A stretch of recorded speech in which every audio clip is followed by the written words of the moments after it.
You're listening to DraftKings Network.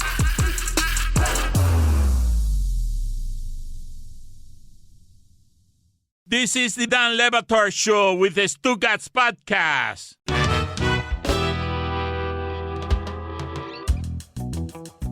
To our most loyal listeners, I am telling you, I'm challenging you to challenge Matt Sullivan to get stranger and weirder and off the beaten path guests, okay? Because for the first time since Allison, we now have someone around here who will search the world with a team of investigators to find the weirdest guests anywhere in pop culture. And we have been playing this video for a while here, I don't know, all week at least, where I'm confused by how it is and why it is we underestimate the athletes we watch. Why anyone would think that they should stand in a ballroom and be kicked by Jorge Masvidal, who since he's been 15 years old in the streets of Miami has sharpened his shins so that when he hits you in the leg at maximum power, he's a killer in the fight game, you idiot. But that idiot has a story for the rest of his life. I mean, okay, he does, but this is the part I didn't understand when we were looking for him, is this is a person who should know better because he's his driver. He runs security for Jorge Masvidal. He makes his money off of Jorge Masvidal being able to do that to other professional fighters who are fighting over money. What are you doing, you idiot? Play that video. Takes one more, so I get 1,000. What?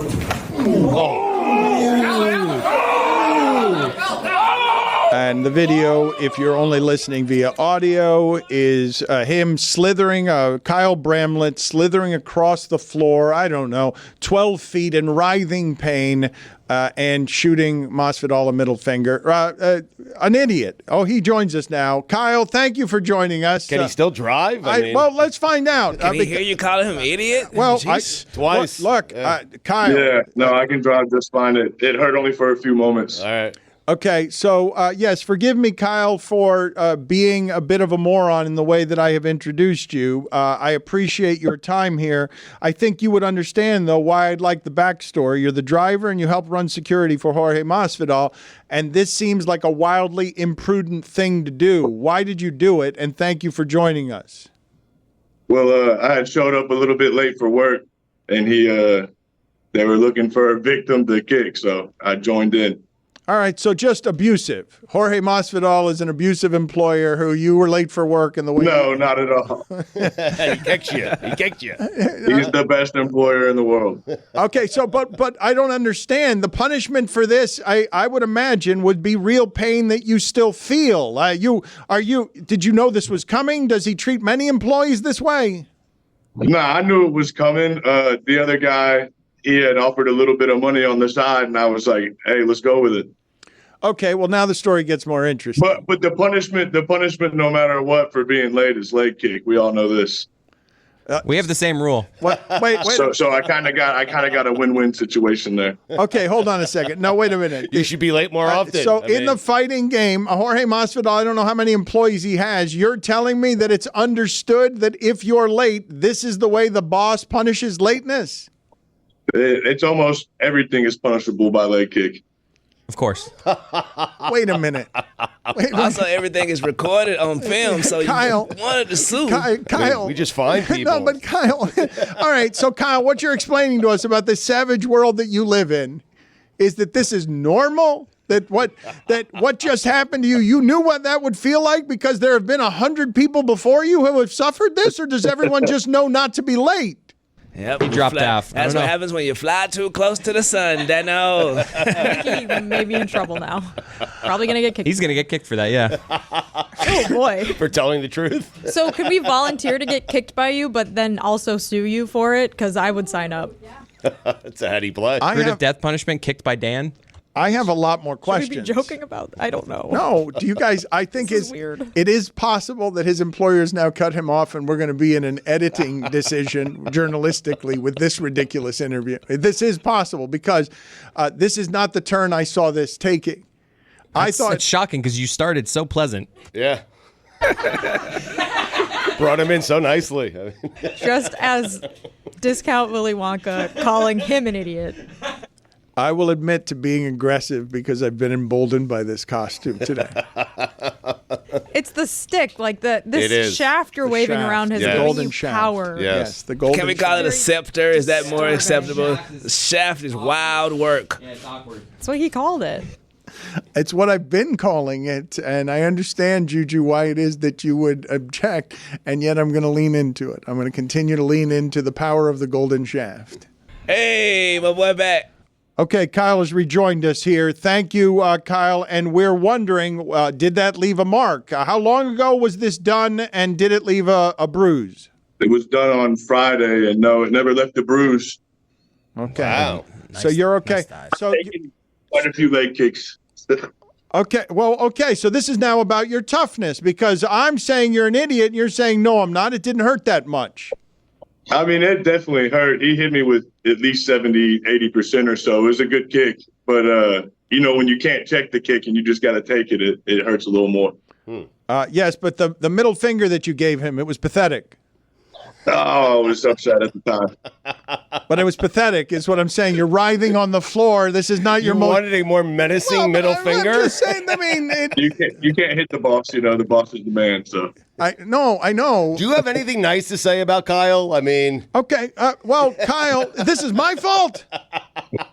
nah, brother. it's the shaft's fault. That's all. Okay. No, Kyle, Scepter. the scepter. My bad. Fine. So, Kyle, what you're telling me, and forgive me for this becoming all of a sudden a journalistic investigation, how many times have you been hit by a leg kick? Give me a number.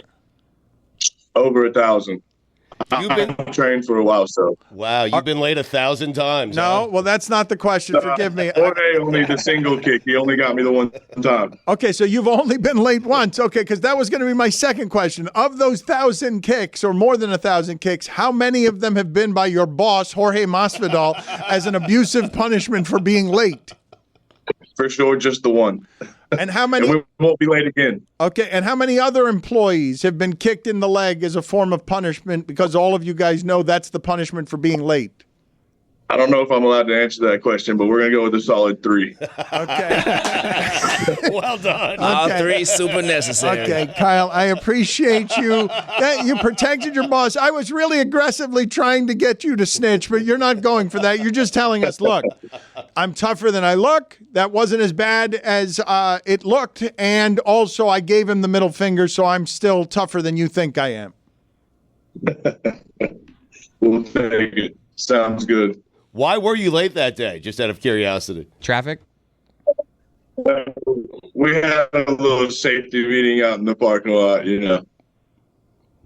That happens. Yeah. Yeah, we know Sounds about normal. those We know. safety meetings. Yeah, those parking lots. Okay, I just want to be clear on something. You had a safety meeting, and that's what happened to you. I want to be clear. I could have been a little prompt with the meeting. Okay, I know, but I want to be clear on what happened. In the parking lot, you had a meeting about safety in the workplace. And then that's what That's happened. right. Brother, don't let Willy Wonka And then I bully you was like this. late. Yes. How My boy got his ridiculous? glasses on. He know about the safety meeting. Oh, yeah. How ridiculous does our host look? I think he looks all right with his purple jacket and his mushroom hat. Thank you, Kyle. I appreciate it. I'm sorry I onboarded you by calling you an Nice idiot. man, I I mean- know he's a nice man, but he understands. He's in on the joke. He understands that I don't think it's wise to get kicked by Jorge Masvidal. It's not a It's shocking definitely take. not wise. Don't ask for it. Just don't be late. Hey friends, it's Mike Ryan, and a lot has changed over the years. But one thing that hasn't, the great and dependable taste of Miller Lite. It was the original light beer, and to this day, it is still the best one. Miller Lite has more of the taste that you want and less of the stuff that you don't. I was at a baseball game. I love college baseball, especially this time of year. And thank goodness they had Miller Lite on tap. I had a Miller Lite, and you know what I did? I have to do this contractually. I take that first sip, and then I look around. Taste buds, electrified. Yeah, Miller Lite, you were always the right call. And that's why I love you so much. Then I turned to my friend, and I had a great conversation Oh, Miller Lite, you grease the rails for a good conversation better than anybody. I love you. Miller Lite, you keep everything so simple. Times change, but you can always enjoy the great taste of Miller Lite. Tastes like Miller time. To get Miller Lite delivered right to your door, visit MillerLite.com/Dan, or you can pretty much find it anywhere that sells beer. Celebrate responsibly. Miller Brewing Company, Milwaukee, Wisconsin, 96 calories per 12 ounces. Don Le Batard. Chris Cody does an impression. Just be careful. Dangerous game here. This is a dangerous game. I don't want to play this game. No, he was saying, man, I could do such a great Kendrick Perkins. No, I don't want to play this game. He's like, man, I can talk just like him. This is who we're going to trust I mean, with you this. do it. Let's let Amin do it, I think. Stugotz. I think you could do it, Chris, because you did a great Charles Barkley. You're 1 for 1 there. Did no one just hear the segment we just did with Amin? We cannot be taking judgment is not the counsel from the local drunk on whether or not you should do the impersonation of a black man stumbling over his words. Like, you don't see the bad judgment in that. There was. Moses Moody? Moody Moses? Moses? Don't. Moody? You need that. It sounds Chris. worse. Be careful, man. We cannot do this. It's too close to the line. This is where the line is. Something legitimately funny can't be funny because we're scared our ginger's going to do something racist by accident. Carry the hell on, Dan. Rachel. Dan, the line is where we feel alive, though. This is the Dan Le Batard Show with the Stugotz.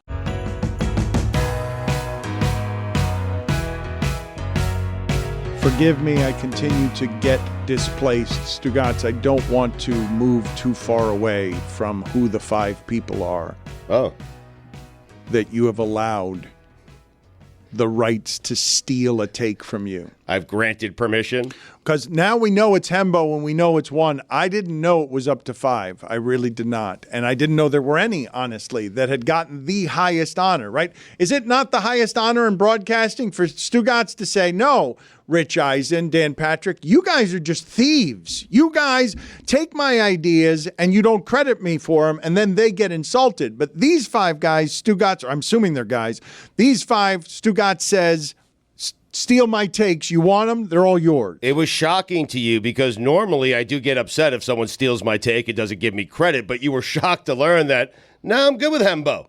He's okay. I granted him permission. Lucy, do you know who Hembo is? No. The whole time it sounds like a made-up name a little bit. I thought you guys were talking about Harambe for a second. Oh, man. That would be crazy. If Harambe stole a take, that'd be wild. Are you telling me that Lucy has no idea who Hembo is? Looked him up, too. Still don't know. I don't. What do I'm sure he's a nice guy. It's way more Somebody disrespectful doesn't- than what Jeremy said. Somebody doesn't watch Get Up. I don't. Salute to Hembo. Yeah, I think I bet if I got to know him, I'd really like him. Oh, you'd love him. Are you saying that Harambe is more famous than Hembo? Yeah. What happened to your shaft? Who is Harambe? Oh, really? That is. You don't know the dead gorilla story? You don't know I don't know the history of it. I just know that name as a viral dead gorilla story. But Hembo is an ESPN person who grew up as a producer for all things ESPN. And I don't want to move too far away from Stugotz being genuinely... Is this Harambe we're talking about or Hembo? Harambe, forgive me, because I know Harambe is a pop culture icon that represents what I believe to be a dead gorilla, a controversy involving a gorilla that was shot. Those are the only details I know. I don't know any of the other details. Hembo is a producer at ESPN. I don't know who he produced for. Mike and Mike? Yes, he was Mike and Mike's producer. Now he's Greeny's main Get Up stat guy. Harambe, I believe a child got into an exhibit, and for the safety of the child, they had to shoot Harambe. It was a big national controversy. Yeah. Rest in right. power, Harambe. It was horrible. It was horrible. That I'm not going to say that baby had what it had coming to him, but Harambe was just being Harambe. Well, that's a take. It's a very Willy Wonka take. Yeah, that's a Wonka-ass take. Wild, man. It's the shaft, man. What of it? Harambe was just being a gorilla. Don't be a baby. I told you not to drink them fizzy lifting drinks. Like, what do you think? What do you think the gorilla at the zoo is going to do? Baby in the moat. Baby in the moat. The gorilla's going to grab you, and then we're going to have to kill Harambe, and there's going to be an international controversy because what? That gorilla didn't do anything but be a gorilla. What do you think's going to happen if you're a baby and he's a gorilla? Man, this would have crushed in 16. Oh my God. I wonder if you'll get canceled for having this take 8 years after the fact. I'm here for it. I don't care. I'll take that shaft, man. All you woke people. It is really what? I'm pro. In this case, I'm pro gorilla. I'm against the baby. Damn. I mean, a lot of people had to take. I know Harambe from Kwanzaa. It's like, Harambe. Your shaft is bent. It is. Been working it hard. Wow. Lucy made an important correction earlier. I think it's a staff anyways, so why is shaft even introduced? Okay, Juju, thank you. You are correct on this. And I'm also being made uncomfortable by everything Stugotz is doing because he can't be trusted with subtlety. But what I will say to you, and this part has been funny to see, because let's get to this list of top 5 people that are allowed to steal your takes.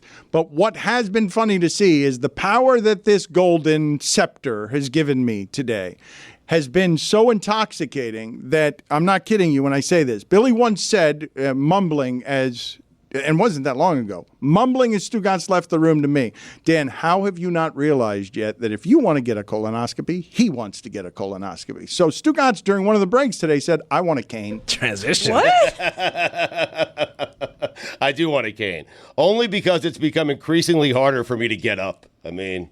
It's not. Whoa. Speaking of get up. Raising. It is not because you're having a hard time, Stugotz, getting up. It's because I'm getting all the attention for having a golden cane. It makes you insane with jealousy that Wonka has a cane. But I did see you use it once to get out of the chair. I did. And it seemed a lot easier to get out of the chair. And that's all I'm looking for. I did. Yes. I did. But it's flimsy. I need a better scepter. It's not a great scepter. You guys probably are due for colonoscopies. I do it every 5 years. Oh. You have to once you get to 40. Good People for don't know you. that? People, see your doctors. Public service announcement. And speaking of get up, Stugotz, who else is on your list other than very Hembo? good. Number 5 is Hembo. Number 4, Gojo. Number 3, Gio. A lot of O's. Number 2, Russo. I like it. We're cooking. We're building up. And number 1, Colin Cowherd. It's an odd one. I understand it, and there's no O there. But I stole so many of Colin's takes. Colin doesn't even know he's been granted permission to steal my takes. I'm just telling you, I've stolen so many of Colin's takes that he is more than welcome to steal any of my bad takes. So is this a list of people whose takes you've stolen and then retroactively granted the right to steal your takes back? Or? Well, Hembo, I just love. I taught him everything he knows. Gojo, I just love. He could steal anything from me. Gio, I like him. He's a good friend. Russo's Russo. It's an honor if Russo uses your take as far as I'm concerned. And Colin, because I stole his takes. That's it. Those are the 5. Mike Ryan is a big admirer of how the Colin Cowherd factory works at producing content that is meant to go viral and is meant to land in all the places, Stugotz, where people can consume media. And I saw, now that you mentioned Colin Cowherd, I saw I don't know if it was a commercial. No, it wasn't a commercial. It was just Colin Cowherd's show. And if I were to simply say to you, and I'm curious what the group thinks of this, if I were simply in fiction trying to invent for you, in fiction, if I had Mike Schur and Adam McKay write this, hey, how would you write in 2024, what's the best way for a sports show to remain popular in what's going to be a really divided political 2024? How would you write the commercial for that so that it could be the most palatable to all of America, that this is a safe place to talk about sports? Would it sound anything like this? Did you watch any of the political stuff last night? Divisive. Other than getting my ballot in, no. Is anybody excited about Trump versus Biden? Because that's what we got. Is anybody excited about that? That's not great, right? Ugh. I don't know how you can be all into that. I mean, you know how loud and ugly and raucous and negative it's going to be for the next 6 months? Good thing we have sports to talk about as an escape from that nonsense. No, I mean, that is going to be the most cantankerous, ugliest, snarky, mean. It's going to be awful. Yeah. But you should watch Fox News if you have a choice. Our owner's on that. So, I mean, I don't know. I watched it for a while last night, and it was all sort of in good spirit. Everybody was kind of smiling as they were negative, but I thought, this thing's going to turn. Smiling. Well, I mean, it's like, by like September, October, November, voting into November, it's going to get ugly. Thank goodness football season is, oh my gosh. Oh. What would I do without it? Yeah, God. So this will be the show during all that ugliness that you can come over, laugh, get a few college basketball betting tips, hear updates on his love the card tonight. That's how you would do it. Smiling while they're negative is a good thing to put on the tombstone of Colin Cowherd's career. I heard more fear there because he was just like, oh, man, who wants to watch this news stuff with what's going on? Oh, crap, my bosses are going to get mad at me. Watch Fox News, though. It's a bad matchup. He treated it like a sporting event. It's the rematch that no one wants. Let me ask the group your thoughts on what you just heard there, because I think you realize with the politics of this country, the politics of sports, and what focus groups would show on what the argument was around George Floyd and stick to sports. Stick to sports. In 2024, there will be safe havens on sports radio and sports media empires where you will just get the peace and the escape of sports and not any of the division, because it's easier to do that than to be fighting. And it's the choice the businesses have made. And I contaminate the jury pool when I say that, but how do you guys receive hearing that? Because look at what's happening at that next network. Their ratings are climbing. They're competing with ESPN. Nick Wright is the monster star of that network. Colin Cowherd is building his own thing with Shannon Sharp and others, apart and separate from that network. But that network used to be the most divisive one. Now there are more divisive ones than that one, and that one's going to sit in the middle on, we're just sports, don't worry about your politics, but watch Fox News as the racist, rapist criminal tries to topple democracy, and we pretend like we didn't have anything to do with it. Here's our sports show. We fed Bayless, that vampire, for 10 years. Has anyone ever been excited for at least in my adult life, I've never been like, I'm pumped for this election matchup. This is gonna be what's been the best Reno, matchup? Montana. At least in my adult life. I can't speak to a time before that. But check out DraftKings Network. They're our bosses. That's the part that's the worst about this. He's totally right. I fought Except for my, the Fox News thing. No, I fought for my right to. I fought for my right to fight politics. I want to talk politics. And he's like, nah, just talk sports. You can make a lot of money. Yep. Or you can dress like Willy Wonka and do it on your own. Yep. You are confident today, man. It's the shaft. That bench shaft, man. Peroni's disease. Really? Tell me more. Go ahead. No, don't leave. No, don't leave. If it starts to bend like a carrot, Dan. Okay. You guys have never seen the commercials? Did you just say Peroni's disease? I think that's what it's called. I heard Peroni. No, I have not seen that commercial. Your algorithm's different than mine, buddy. Yeah.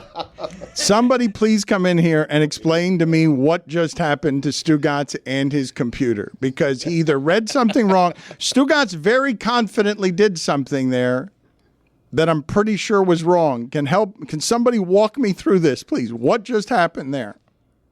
Well, there's a carrot on the screen.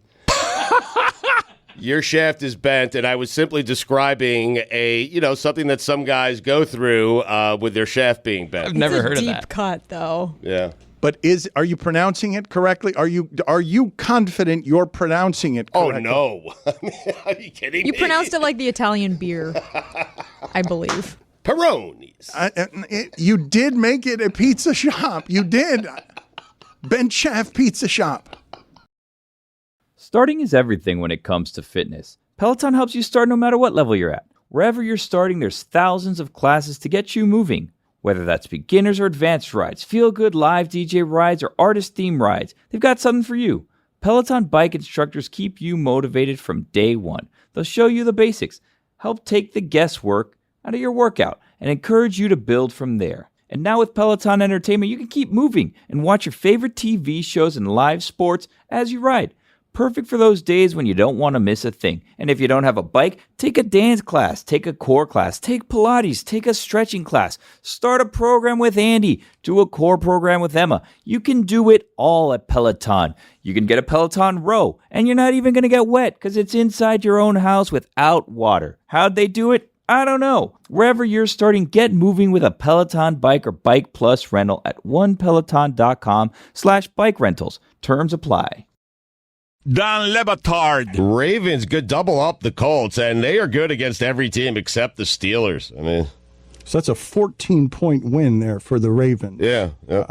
Double up, 2 touchdowns. Stugotz. I think double up is a score. Like if the Colts have 10 and you double them up, you score 20. I don't think double That's up. how you do it. I do it differently. Okay, but I don't think that double them up. Like you explained it to me as You if have I was your supposed way, I to. have my way. I understand, I mean, but that's not technically doubling up. Like I think you used the phrase wrong or something happened. Double up plus 4. Yes, exactly. Okay, that's what he meant. Of course. 2 touchdowns. You never cease to amaze me. He's amazing. He really is. He's breathtaking in his stupidity. This is the Dan Le Batard Show with the Stugotz.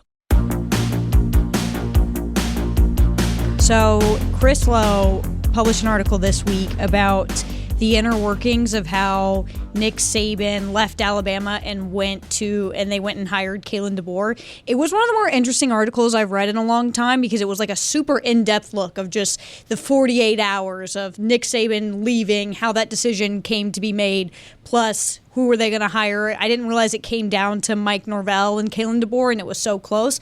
But I think the thing that was so interesting about this article was Nick Saban was so candid in why he decided to leave. He talked about how after the game, players were, not all his players, but players were more concerned about, hey, am I going to get a starting job next year? How much money are you going to be able to pay me? And then all these little things started to come together where Nick Saban was like, hey, I'm done. And it wasn't necessarily the loss to Michigan. It wasn't necessarily NIL, but he was very open about it being a combination of all these things that made him decide to leave the Alabama job, which is just like very jarring to hear of him being like, the times are changing and I'm just not changing with them anymore. Oh, but I thought this part was fascinating in its honesty, Stugotz, when Nick Saban, when he retired, it seemed sudden. Everyone in sports is allowed to look at that and say, hold up, this is a big deal that within 48 hours he's going to give up the sport and that economy.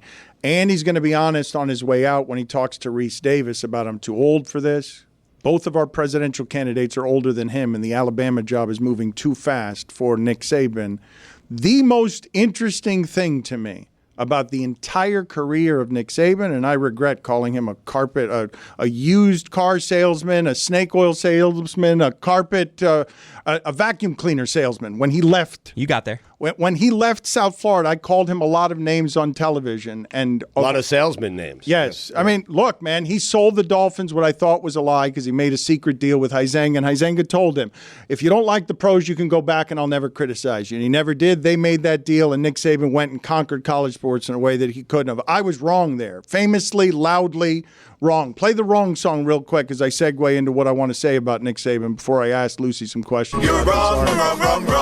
As wrong as I've ever been, but I will say that for all the impressive things that Nick Saban has done in his career, I don't think he could do anything better than how he just nailed the exit, because holy shit, he gets out at the perfect time where he loses all the control. You still don't think he's bad, and now he could create a broadcasting job that keeps him adjacent enough that he'll be entertaining on television by just being honest about, he can be freer, Stugotz, about being honest about how he got out, why he got out, and be a voice that feels like a commissioner for college sports. Might not be interesting, but nailed the landing. Like perfect segue from one career into the next. He absolutely did. I think he's going to be great as a broadcaster. I think there's a sneaky sense of humor in there somewhere with Nick Saban. Hopefully he'll continue to be honest, but you're right. He went out in the perfect way because he brought a team that many thought was one of his worst teams, and he got them to the college football playoff. But I understand why he's leaving, Dan. At 72 years of age, there are so many changes to that sport. He's lost control. He also just said in the article, it's just hard to do at this point. He lost the control. Kids can leave whenever they want. Oh, guys, though, look, one of the things that's so fascinating about this is that somehow it feels like within 48 hours, Nick Saban looked up. Within 48 hours, it feels like, correct me if I'm wrong, if the article had details, Lucy, that I've got wrong here. But in giving over one of the giant power economies in sports, the reason this is perfect, it's like the slow motion walk away from the explosion in the movies, is because right when you think the game might have caught up to him where he doesn't have all of the advantages, And the sport has caught up to him because, look at what Texas did very quickly at the perfect time with barely a loss to the national champion. You had the champions beat. Yes. Nick Saban says, you know what? The game caught up to me. No, never mind. It's not going to catch up to me. I'm out. I'm not waiting for any more to come to my legacy. I'm getting out at the perfect time for me. The perfect time would be going out on top, right? You win it and you leave. I mean, he did end on a loss. Ideal world, yes. But, Chris, he brought a team. Some people say that was his best coaching job ever last year. I say that. Right. There you go. I do think it's funny. It was still all 5 stars. That I was praying someone would agree. With all the raises that Nick Saban has gotten over the years, that what kind of pushed him out was, these guys want money and it's just a lot of stuff. Like, I want to raise every year, but this starting quarterback wants more money. I can't deal with this. He never said that, like, paying players was bad, and he specified that when he talked about it. I think it was just the conversations you used to have after a season are no longer the conversations that you're still having. The power dynamic is different. No, Chris, they weren't devastated by losing. They were talking about where they're going to transfer, where they're going to get NIL money next year. That's stuff that Saban doesn't want to deal with anymore. Yeah, he even mentioned, like, he hated how the team responded to the loss, throwing helmets, like that. The whole vibe just seemed kind of off for Saban, and from, like, the what this article said, he wasn't really sure. He went on vacation with Miss Terry and they tried to decide. They didn't. He comes back. It felt like a sort of day of decision where he just kind of woke up and was like, you know what? Today is my last day. Who wouldn't want to retire that way? You just are like, yeah, today I'm going to do it. And in a month, I'm going to be the new person on game day. And everything is great because I'm the best that's ever done it. What a life. I think I'm going to start calling my wife Miss Christie. I got to be honest, I don't think we've had in the history of our show a whole lot of things more charming than Lucy calling Nick Saban's wife Miss Terry. That's her name. I know. And every time you say it, we are delighted. I'm not confused. We knew Miss Terry in town. I believe she told us. We have the audio somewhere of her admitting that he played like the ukulele or what did he play? He played some sort of weird instrument. Accordion? Maybe it was the accordion. Or was that Tom Izzo? No, That's Tom Izzo. The Tom Izzo as well. Miss Terry told us that Nick Saban, she revealed that as breaking news around here. The accordion really had a moment, huh? I feel like everyone was taking accordion lessons in the 60s and 70s. Dan, did you ever take accordion lessons? I did not. But Chris has found this sound that we wrestled away from ESPN. Oh, my husband? Yes. When you're on the piano and he he's won't be too happy if I tell you this, but as a young man, he took accordion lessons. So wait a minute, some dirt. Like beer barrel polka, that kind of thing. So he comes in. So you're banging on the piano. The 19-year-old Nicholas is on the guitar, and he's coming in with a crappy accordion. Terry,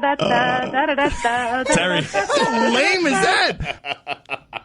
The kid I babysit calls me Miss Lucy, and oh my God, the feeling I get, it is awesome. The part that I meant, actually, Stugotz, that is the most fascinating about this isn't him getting out perfectly because the game has caught up to him. It's because all of the things that Chris Cody is articulating there, which is, so you mean to tell me that at the very end, one of the great winners of all time who somehow built something stronger than what USC built in football with Pete Carroll or the University of Miami built. Than anyone has ever built. Than anyone has ever built at the place, okay, because this is big, big money we're talking about in college football. That place doesn't have any preordained right to be great at football because everybody wants to live there. Nick Saban built something when he had all the power and all the money that no one else can touch. And then as soon as Georgia and Clemson get in the game and it starts rattling at the top of the entire infrastructure, the greatest thing Nick Saban has ever done is getting out in front of that in a way that will not be remembered on his legacy in any way. He got out so perfectly that right when it looked like all the advantages had slipped away from him, he put down his ego and said, I'll leave now. I'm the best. I don't have anything left to do here. You mentioned Clemson. It's happening to Dabo. Like, Nick avoided that because what you're talking about, Dabo was going through right now. He was considered one of the great coaches in the game, and now he's a guy who can't keep up with the game. I don't know how he wins more in retirement than he won as a coach, but like the to get that ending where no one's going to remember that the whole thing caught up to him at the end. That's why what he's done is so impressive, though, going off of Stugotz's comments about Dabo, because Dabo has the opportunity to reinvent himself the way that Saban had to do several times in his career. And right now, we'll see if Dabo's able to do that, but Saban was. Oh, but it's so hard. I mean, when George is in the game, it is so, it's such an unfair standard. Clemson was shit for so long. Texas is in the game. Dabo being in the money game made no sense. Clemson has never deserved to be in the money game. I think something that makes Nick Saban even more impressive is he went through coordinators like it was nobody's business. He had probably 11 coordinators while he was at Alabama, and no matter what, never skipped a beat. It was so impressive, and yeah, Dabo can't say that. Speaking of which, Tyler, he's too loyal. That's one of the main criticisms about Dabo, is that if it's not working with someone, he's too hesitant to cut ties. But speaking of Saban assistants, I saw one of them in Coral Gables last week. I was going to Asia Wilson's book signing at Books and Books, and I was walking down the sidewalk and turned a corner, Dan, and I gasped because Mario Cristobal was eating dinner at a table on the sidewalk right in front of me wearing his issue gear, and I think he heard me gasp, and we made eye contact, and I just walked past him and I didn't say anything. Was Mike there? Mike was no. I feel like we might get them in NIL trouble. Well, there's no rules anymore. Yeah, let's pretend Mike was there. You kind of buried the entirety of the lead, though, and it was a great book signing. But that you would actually went to a book signing. Not just a book signing. Look, man, Miami does not do bookstores well. Bookstores in general are hurting. Her wanting to go see Asia Wilson because it's a cool thing to do, and getting starstruck on the way there by Cristobal because she's a college football dork, when the thing that she was going to do was much cooler than the lunch she happened upon. You're absolutely right, which is why I forgot about it until 5 seconds ago when I was reading the article about Nick Saban. It was one of those things where, I think if it were probably any other head football coach at any other school, I would have stopped and said hi because we made eye contact, but because it was someone that we have made fun of so much on the show, I just buried my shame and walked by. Well, the silently. show, the show has a problem right now. Chris Cody, I ask you as the new executive, aiming for the new executive producer position, we have some decisions that we have to make around here, content-wise. And Jessica, I failed at news today, but Jessica being starstruck by Cristobal, and I don't even avoiding him. I needed a shaft, and then avoiding him because we've made fun of him, and me having the extra issue. Chris, this is what I need help with. Mike Ryan is boycotting Paul Pierce. Mike Ryan has gotten us in trouble with Terry Rozier. He's gotten us in trouble. He's gotten us in trouble with the Heat because his passions boil, and guys like Juju are here to defend Terry Rozier. He's played well. No, but our show. Why does our show keep ending up on the wrong side of these things? Mike has put us in some bad spots. Although I put myself in a bad spot by giving Lucy and I gave him, what was the footy, Lucy? The Mario Cristobal Award for game management. So that's our bad. Well, Lucy's bad. Mike, I'll take the blame. Mike came on here the other day who was like, Terry Rozier shot 4 air balls in the one game, but he didn't mention that, Terry Rozier scored 12 points in a row that kept him in the game in the fourth quarter. He only sees the misses. That's right, it. they was only in that game because of Terry Rozier, and he's been playing better, bro. Jeremy Taché called it. Jessica, honestly, it is a bit of innocence here that I am enchanted to discover. Have you in public had any other interactions with famous people where you wordlessly make eye contact and you think to yourself, has this person heard me making fun of him? Does he know that he has a footy? It probably happened at Radio Row, but I will not say who. So what happened is the eye contact you made is that you wondered to yourself, does Mario Cristobal know that I awarded him a footy for game management? It wasn't just the eye contact, it was the gasp and then the eye contact. Hey friends, it's Mike Ryan, and a lot has changed over the years. But one thing that hasn't, the great and dependable taste of Miller Lite. It was the original light beer, and to this day, it is still the best one. Miller Lite has more of the taste that you want and less of the stuff that you don't. I was at a baseball game. I love college baseball, especially this time of year. And thank goodness they had Miller Lite on tap. I had a Miller Lite, and you know what I did? I have to do this contractually. I take that first sip, and then I look around. Taste buds, electrified. Yeah, Miller Lite, you were always the right call. And that's why I love you so much. Then I turned to my friend, and I had a great conversation. Oh, Miller Lite, you grease the rails for a good conversation better than anybody. I love you. Miller Lite, you keep everything so simple. Times change, but you can always enjoy the great taste of Miller Lite. Tastes like Miller time. To get Miller Lite delivered right to your door, visit MillerLite.com/Dan, or you can pretty much find it anywhere that sells beer. Celebrate responsibly. Miller Brewing Company, Milwaukee, Wisconsin, 96 calories per 12 ounces.